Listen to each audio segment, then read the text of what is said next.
بسم اللہ الرحمن الرحیم۔ معزز خواتین و حضرات، السلام علیکم ورحمۃ اللہ وبرکاتہ۔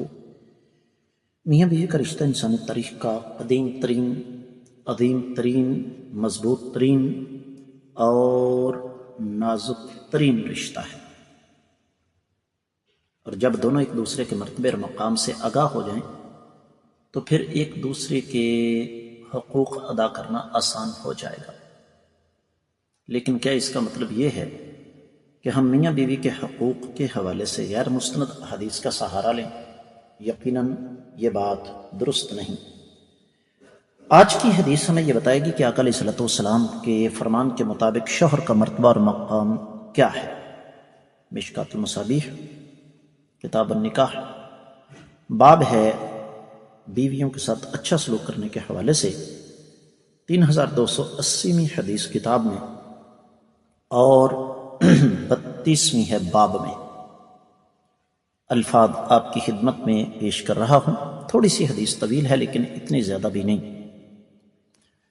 وعن عائشة رضی اللہ تعالی عنہ ان رسول اللہ صلی اللہ علیہ وسلم كان في نفر من المهاجرين والانصار فجاء بعير فسجد له فقال اصحابه يا رسول الله صلی اللہ علیہ وسلم تسجد لك البهائم والشجر فنحن احق ان نسجد لك قال اعبدوا ربكم واكرموا اخاكم ولو كنت امر احدا ان يسجد لاحد لامرت المراه ان تسجد لزوجها ولو امرها ان تنقل من جبل اصفر الى جبل اسود ومن جبل اسود الى جبل ابيض كان ينبغي لها ان تفعله رواه احمد۔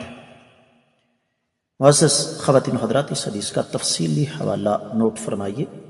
آپ نے مسند احمد کا نام سنا، لیکن حقیقت میں یہ روایت سنن ابن ماجہ میں نکاح کے احکام و مسائل میں چوتھا باب ہے، بیوی پر شوہر کے حقوق، 1852ویں حدیث۔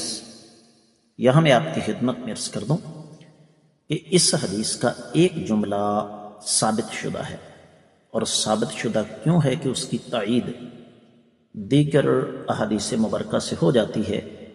باقی یہ روایت سند کے اعتبار سے صحیح نہیں ہے، اور اس کے صحیح نہ ہونے کی وجہ علی بن زید بن جدعان ایک راوی ہے جس پر بہت سخت جرح ہے۔ شیخ البانی رحمۃ اللہ علیہ اس کو ضعیف سنن ابن ماجہ میں لے کر آتے ہیں 363ویں حدیث کے تحت، اور فرماتے ہیں کہ ضعیف جداً، یہ روایت سخت ضعیف ہے۔ امام ضیاء المقدسی نے السنن والاحکام میں فرمایا کہ اس میں علی بن زید بن جدعان ایک راوی ہے جس پر سخت کلام ہے، اور پھر شیخ زبیر علی زئی رحمہ اللہ اس کو ضعیف قرار دیتے ہیں۔ شیخ البانی رحمۃ اللہ علیہ بھی فرماتے ہیں کہ ضعیف روایت ضعیف ہے، لیکن ابتدائی ٹکڑا اس کا صحیح ہے، اور صحیح اس وجہ سے ہے کہ یہ ٹکڑا ہم اس سے پہلے پڑھ چکے ہیں۔ ترجمہ سماعت فرما لیجئے۔ سیدہ عائشہ رضی اللہ تعالیٰ عنہ فرماتی ہیں، بلکہ روایت کچھ یوں ہے کہ اللہ کے رسول صلی اللہ علیہ وسلم ایک دفعہ مہاجرین اور انصار کی ایک جماعت کے ساتھ تھے۔ اتنے میں ایک اونٹ آیا اور وہ آپ کے سامنے جھک گیا۔ صحابہ نے کہا، اللہ کے رسول صلی اللہ علیہ وسلم، جانور اور درخت آپ کو سجدہ کرتے ہیں، ہم تو انسان ہیں، ہمارا زیادہ حق ہے ہم آپ کو سجدہ کریں۔ آپ نے فرمایا، اپنے رب کی عبادت کرو، اپنے بھائی کی عزت کرو۔ اگر میں کسی کو حکم دیتا کہ وہ کسی کو سجدہ کرے تو میں عورت کو حکم دیتا کہ وہ اپنے شوہر کو سجدہ کرے۔ یہاں تک روایت صحیح ہے۔ اگلے جو الفاظ ہیں کہ اگر شوہر اسے حکم دے کہ وہ زرد پہاڑ سے کالے پہاڑ کی طرف، اور کالے پہاڑ کو اٹھا کر سفید پہاڑ کی طرف پتھر منتقل کر دے، تو عورت کو چاہیے کہ وہ ایسا کرے۔